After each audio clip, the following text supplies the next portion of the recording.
warahmatullahi wabarakatuh. Bagaimana kabarnya hari ini anak-anakku? Semoga semuanya dalam keadaan sehat walafiat dan selalu dalam lindungan Allah Subhanahu wa taala.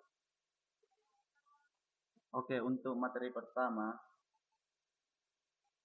mata pelajaran produk kreatif dan kewirausahaan, yaitu tentang produk massal. Nah, untuk materi produk massal ini ada 5 submaterinya. Yang pertama, hakikat dan konsep produksi. Yang kedua, perencanaan produksi. Yang ketiga, metode peramalan dan perencanaan. Yang keempat, indikator keberhasilan tahapan produksi. Dan yang kelima, proses produksi.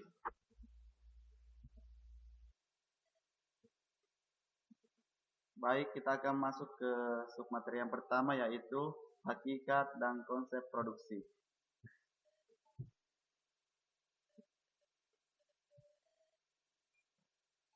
Anak-anakku sekalian, tentunya kalian sudah mengetahui kata daripada produksi massal. Produksi massal terdiri dari 2 kata. Yang pertama produksi, yang kedua adalah massal. Produksi itu kalian tentunya sudah tahu bahwa produksi adalah menciptakan ataukah menambah nilai guna suatu barang. Dan yang kedua adalah massal. Massal itu lebih daripada satu atau banyak ya. Jadi kalau digabungkan secara keseluruhan, maka produksi massal adalah kegiatan memproduksi barang tertentu yang sudah ditentukan standar spesifikasinya dalam jumlah besar melalui serangkaian operasi yang sama dengan produk sebelumnya. Apa ciri-ciri produksi massal? Kita lihat. Yang pertama adalah produk dihasilkan dalam jumlah besar. Nah, kalau produk massal itu produknya dihasilkan ataukah diproduksi dalam jumlah yang sangat besar. Yang kedua adalah biaya per unit rendah. Untuk memproduksi barang produk massal membutuhkan biaya yang sangat rendah karena dengan memproduksi dalam jumlah yang besar otomatis biaya yang dikeluarkan juga sangat rendah. Ciri yang ketiga yaitu bertujuan menguasai pasar. Perusahaan menciptakan produk massal itu dengan tujuan untuk menguasai pasar, bisa bersaing dengan produk-produk perusahaan dari tempat lain. Yang keempat, dijual di pasar bebas. Tentunya produk yang dihasilkan oleh perusahaan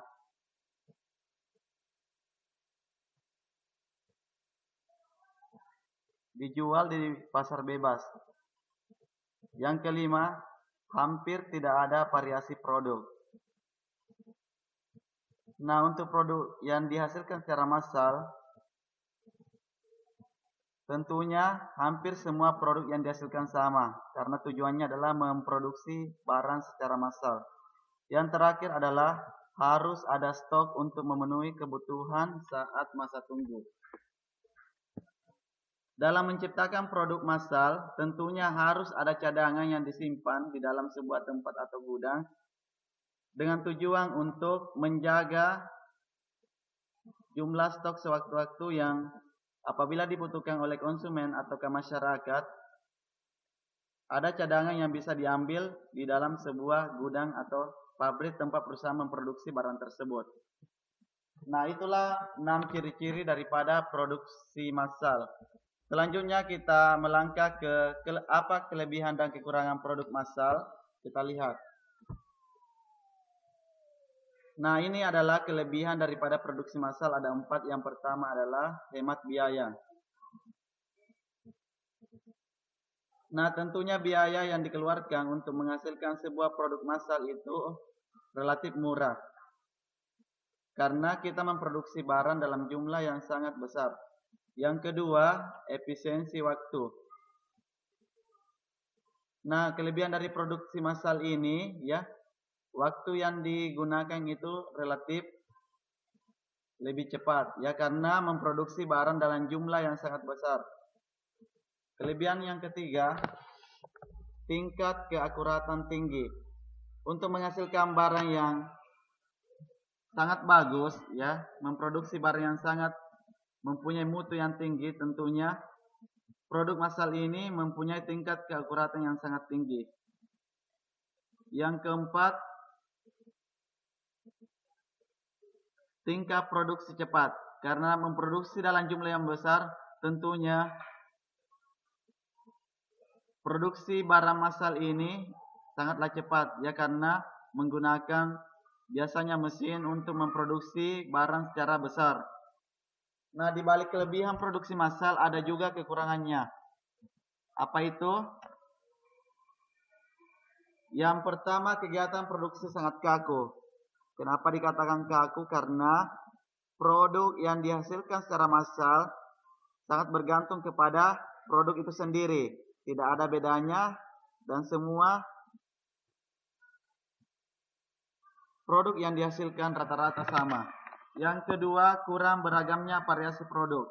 Karena diproduksi secara banyak dan sama, maka tidak ada kemungkinan variasi produk dalam suatu perusahaan. Yang ketiga, biaya mesin mahal, yang karena membutuhkan mesin yang sangat besar kapasitasnya. Artinya biaya yang dikeluarkan oleh sebuah perusahaan untuk memiliki mesin ini sangatlah besar. Kekurangan yang keempat yaitu tidak ada jaminan produk akan laris di pasaran.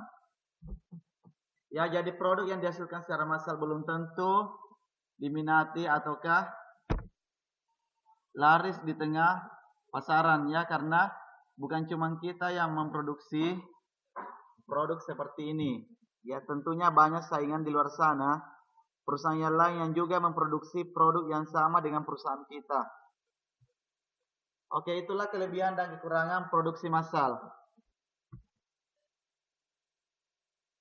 Nah, sekian submateri yang saya bawakan untuk hari ini.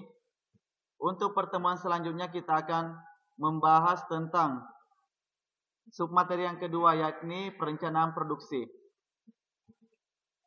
Sebelum Bapak akhiri, Bapak ingin memberikan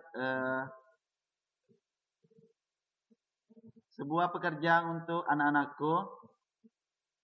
Karena kalian memiliki jurusan masing-masing, saya meminta anak-anakku menuliskan 3 saja produk yang bisa diciptakan secara massal dan tentunya berhubungan dengan jurusan kalian.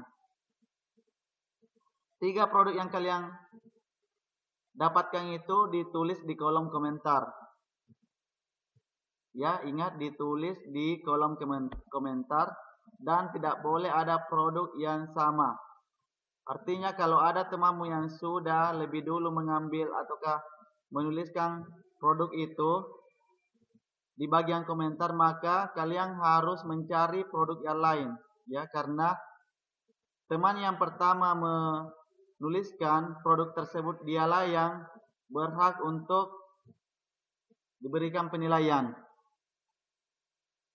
Ya, semoga anak-anakku bisa paham dengan apa yang Bapak sampaikan. Sekian dan terima kasih. Wassalamualaikum warahmatullahi wabarakatuh.